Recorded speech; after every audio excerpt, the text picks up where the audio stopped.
Super star Rajinikanth அவர்களை பற்றி இளைய தளபதி விஜய் அவர்கள் கூறியதை தற்பொழுது காண்போம். சின்ன வயசுலிருந்தே நான் ரஜினி ரசிகன்.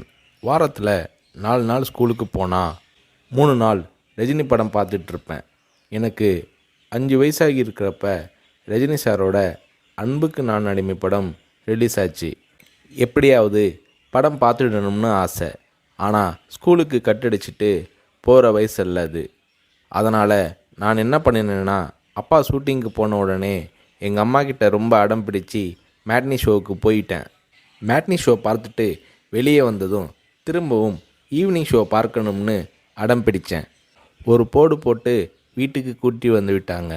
அங்கிருந்து நேரே சுரேந்திர மாமா வீட்டுக்கு போனேன். அவருக்கு நான் செல்ல பிள்ளை. என்னடா திடீர்னு வந்திருக்கேன்னு கேட்டார். அன்புக்கு நான் அடிமை படம் பார்க்கணும்னு சொன்னேன். என்னடா திடீர்னு வந்து சொல்கிறானாரு. இல்லை, கண்டிப்பாக போகணும்னு சொன்னேன். சரி வா, அம்மா கிட்ட போய் சொல்லிட்டு போகலாம்னாரு. இல்லை, அம்மா கிட்ட சொன்னால் திட்டுவாங்க. நான் உங்கள் வீட்டில் இருக்கேன்னு சொல்லிட்டு வந்துட்டேன். படம் பார்த்துட்டு நைட்டு போயிடுறேன்னு.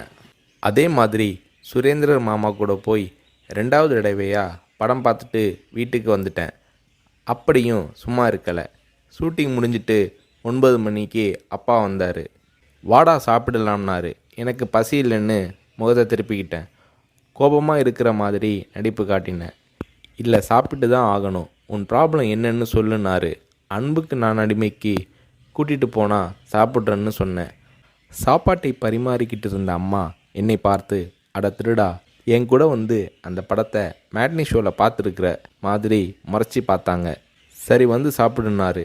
சாப்பிட்டு முடித்ததும் நைட் ஷோவுக்கு கூட்டிகிட்டு போனார்.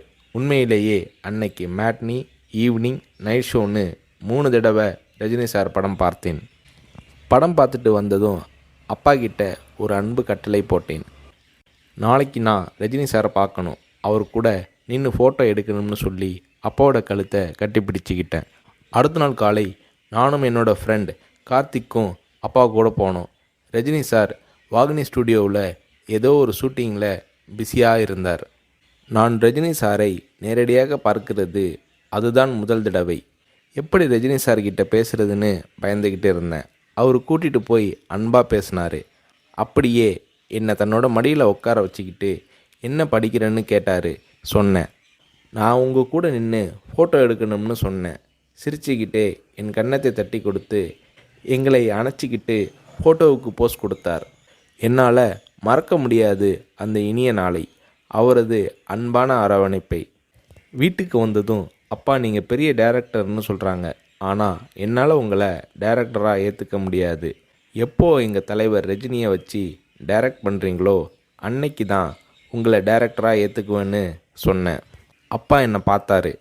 ஒரு ஹிந்தி படம் டைரக்ட் பண்ணுறதுக்காக எங்கள் அப்பா பாம்பே போனார்.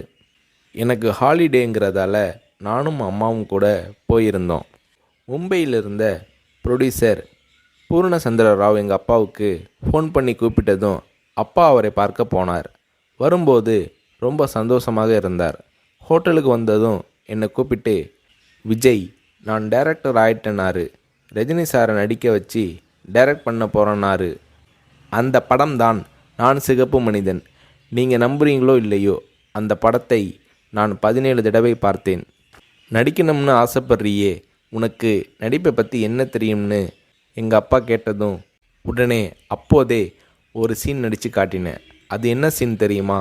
அண்ணாமலை படத்தில் ரஜினி சார் பேசிய பெரிய டைலாக் சீன். நான் ரஜினி ரசிகனாக இருந்ததால் அவரோட பல வசனங்களை மனப்பாடம் பண்ணி வச்சுருந்தேன். அதில் ஒரு வசனம்தான் எனக்கு உதவியது.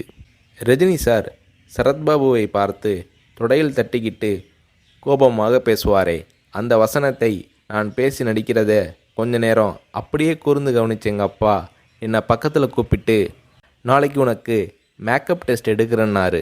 அவர் அந்த வார்த்தைகளை சொல்லி கை குலுக்கியதும் எனக்கு சிறகு முளைச்சி ஆகாயத்தில் பறக்கிற மாதிரி எல்லையில்லாத மகிழ்ச்சி பொங்கியது என்று நடிகர் ரஜினி அவர்களை பற்றி இளைய தளபதி விஜய் அவர்கள் கூறுகிறார்.